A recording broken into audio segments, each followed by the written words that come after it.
Olá pessoal, bem-vindos à prova comentada da SBA, segunda prova trimestral para você R3, pontos grandes aí, volumosos diria eu, com muita matéria para se estudar, anestesia cardíaca, neuro, né? Tinham muitos pontos.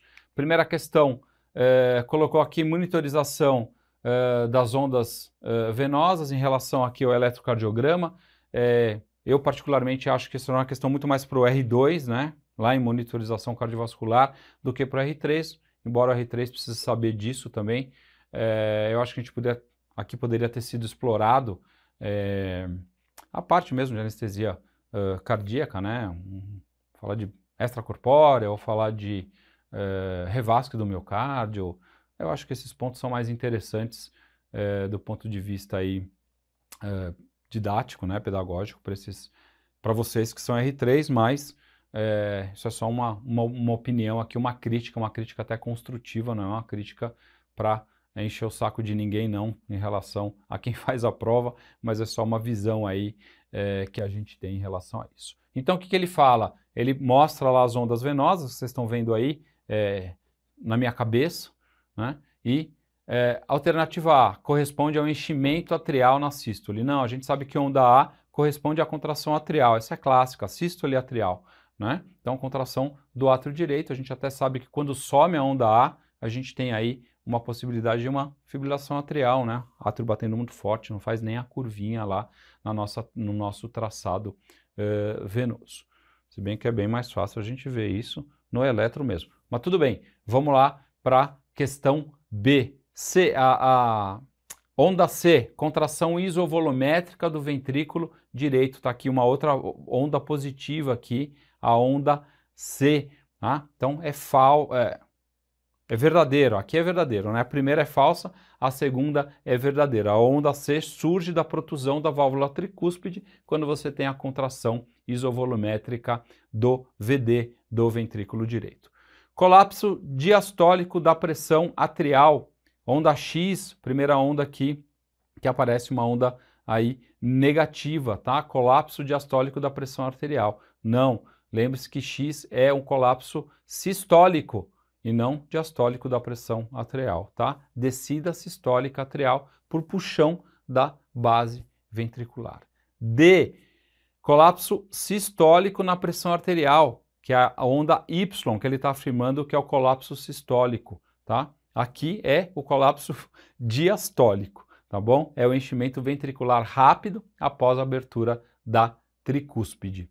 E a alternativa E, que fala da onda V, que vocês estão vendo aqui, né? Uma onda aqui em cima, falando que a onda V é o retorno venoso no momento que a válvula tricúspide encontra-se ainda aberta. Também é falsa essa questão, né? Porque você tem aqui o retorno venoso contra a válvula, na verdade, fechada. Tá? Então aqui é falso. A alternativa E também é falsa em relação às ondas venosas. Próxima questão, neurocirurgia, né? Anestesia para neurocirurgia. A gente falou de TCE na nossa revisão também, falamos desses pontos importantes em relação ao TCE, o trauma crânioencefálico grave, né? Então, quais são os alvos terapêuticos em relação a isso? Lembrar que se eu já tive um trauma, eu preciso o quê? Proteger de outras injúrias que podem vir a ocorrer nesse paciente. Então, eu tenho que cuidar da homeostase desse paciente. Então, PaCO2, a gente nunca hiperventila o paciente, deve ser mantida em limites inferiores, entre 35 e 40 milímetros de mercúrio, mas não hiperventilar. Isso vai causar mais vasoconstrição e vai piorar a isquemia que esse cérebro pode ter. Então, a PaCO2 entre 35 e 40, então essa PaCO2 aí é falso. Pressão intracraniana tem que estar baixa, tem que estar abaixo de 20 milímetros de mercúrio, tá? É meta para reduzir o risco de herniação nesse paciente. Pressão de perfusão encefálica tem que ser maior que 50, realmente ela tem que ser maior que 50, mas não de 50, tem que ser maior que 60, pelo menos, tá bom? Quando a gente tem aí um paciente com aumento de pressão intracraniana, lembrar da fórmula, né? Pressão de perfusão cerebral é PAM menos PIC, então eu tenho que subir a minha PAM porque a minha PIC já está aumentada. Então eu tenho que ter uma perfusão maior, então eu tenho que ter uma perfusão maior que 60 a 65. tá bom? D, glicemia até 180, lembrar que hiperglicemia sempre causa mais lesão neurológica, então é muito ruim o paciente hiperglicêmico com TCE, qualquer injúria cerebral, na verdade, né, a gente sabe que a glicemia tem que ser controlada abaixo de 180, tá bom? E a temperatura menor que 35 também está errado.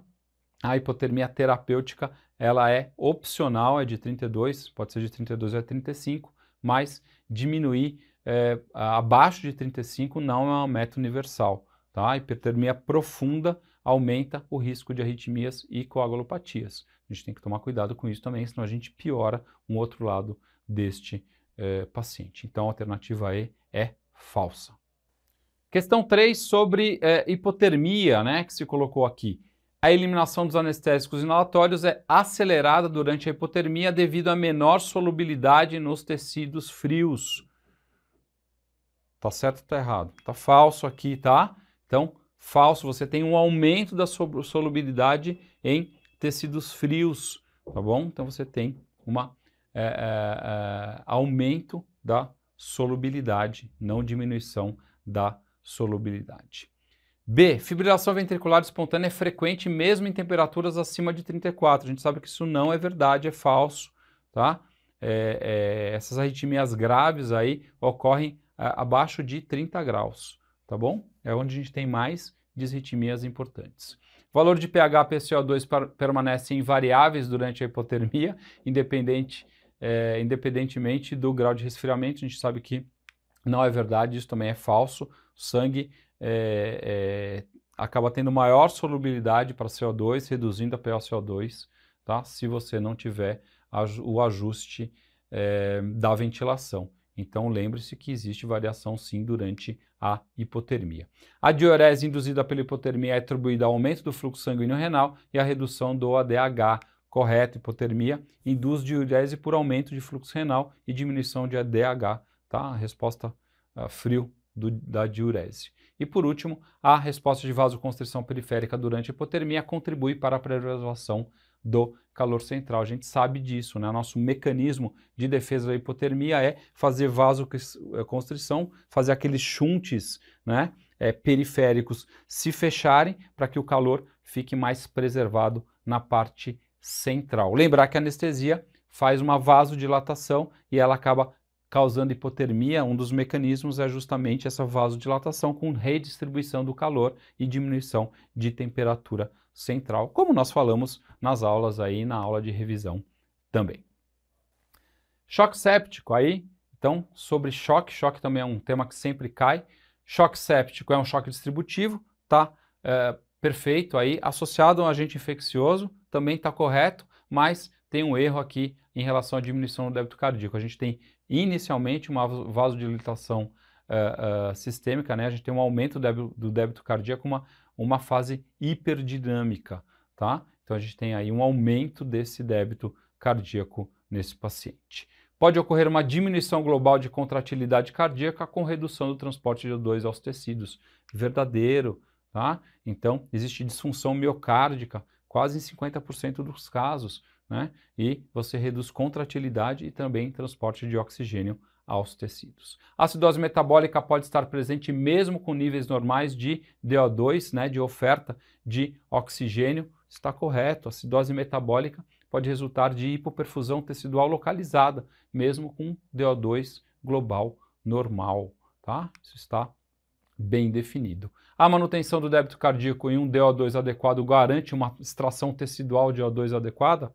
Não obrigatoriamente, né? Por exemplo, quando você tem a sepsis, você tem um defeito na utilização do O2 lá no nível da mitocôndria, tá bom? Aliás, a mitocôndria virou agora da moda, né? As pessoas agora tratam muito o déficit, o cansaço de mitocôndria com várias vitaminas, como vocês têm visto aí cada vez mais nas mídias, né? Então lembre-se aí da mitocôndria, que no nosso choque realmente ela é atuante, aí a gente precisa das mitocôndrias bastante. O evento inicial no choque séptico parece ser a interação de um patógeno e a receptores específicos nos sistemas do sistema imune nato. Sim, então a gente sabe que a fisiopatologia da sepsis está relacionado a isso, né, essa ativação desses receptores em células imunes vão desencadear uma baita cascata inflamatória e aí a gente sabe qual que é o desfecho em relação a isso, tá bom? Então a alternativa E também está correta. Sobre o sistema cardiovascular, aqui caiu uma questão aí mais relacionada aí, eu acho que à cardíaca, né? Anestesia e sistema cardiovascular. E fatores como hipotermia e estresse cirúrgico prolongam o TCA. Falso, tá? Então não tem essa relação em relação a isso, né? Na verdade, a hipotermia, ela altera a coagulação, sim, ela aumenta, né, os tempos, né? O paciente fica com uma coagulação prejudicada, mas o estresse cirúrgico, por si só, aumenta a coagulação, né? Sempre quando a gente tem o estresse cirúrgico, a gente tem uma atividade mais para o lado da trombose, né? Da formação de coágulo, porque é natural do organismo, né? Eu estou sangrando, eu tenho uma ativação aí em relação à proteção do nosso corpo, então a maior formação de coágulo, tá? Então, principalmente aqui o que está errado, o estresse que não prolonga o TCA, ele até eventualmente diminuiria o TCA, tá? A hipotermia diminui a permeabilidade da barreira hematoencefálica, tá? É verdadeiro, tá? Então, isso ocorre mesmo, né? Um dos fatores aí que alguns estudos vão a favor de diminuir temperatura para ter preservação neurológica. Isso ainda também não está tão bem definido assim, mas existe esses estudos e essa linha aí em relação à hipotermia. Ataque supraventricular, arritmia pós-operatória mais comum, negativo, né? FA, né? Fibrilação atrial é a mais comum. Mais de 50% dos casos de arritmia pós-operatória está relacionado à fibrilação arterial, principalmente nos idosos. Bom, hipertensão pulmonar é uma das possíveis indicações para a inserção do catéter de Swan-Ganz, catéter de artéria pulmonar. Está bem indicado isso, né? Sempre falam, mas não muda desfecho, não muda mortalidade. Eu sei que não muda nada disso, tudo bem, mas pelo menos ele vai me ajudar a eu não lesar mais esse paciente se eu tiver um catéter de artéria pulmonar. Então, as cirurgias aí de grande porte, pacientes graves, o catéter de artéria pulmonar sim vai me ajudar muito aí em relação a manejo da hipertensão pulmonar, né, e dos outros parâmetros hemodinâmicos que eu consigo tirar, inclusive na análise do débito cardíaco, que eu consigo fazer com catéter de artéria pulmonar, ele está bem indicado. E por último, na insuficiência mitral crônica compensada, manter a pré-carga, ok, reduzir criteriosamente a pós-carga, tudo bem, e manter a frequência cardíaca na faixa normal baixa. Não, né? Aqui o que a gente precisa é manter a frequência cardíaca um pouco mais elevada. Lembrar que quando eu aumento a frequência cardíaca, eu diminuo o refluxo mitral, tá bom? Então, aqui, na verdade, a gente não pode prolongar a diástole. A frequência cardíaca baixa prolonga a diástole e aumenta a regurgitação mitral, tá? Então, lembre-se disso, que aqui está errado esse ponto. A gente tem que manter aí essa pré-carga, né? Diminuir um pouquinho a pós-carga também é bom, né? Porque quando você diminui a pós-carga, você tem aí menos refluxo também, e principalmente em relação à frequência cardíaca, que tem que estar um pouco mais alta para diminuir a regurgitação neste paciente. Ok, pessoal? E aqui fechamos então essa última questão do R3 da prova trimestral, uma prova aí que foi de média a difícil, não foi uma prova tão fácil assim, né? Então, espero que vocês tenham ido bem. Se vocês precisarem de qualquer dúvida, entre em contato com a gente, que a gente pode te ajudar aí nos estudos. Valeu, pessoal, e até a próxima.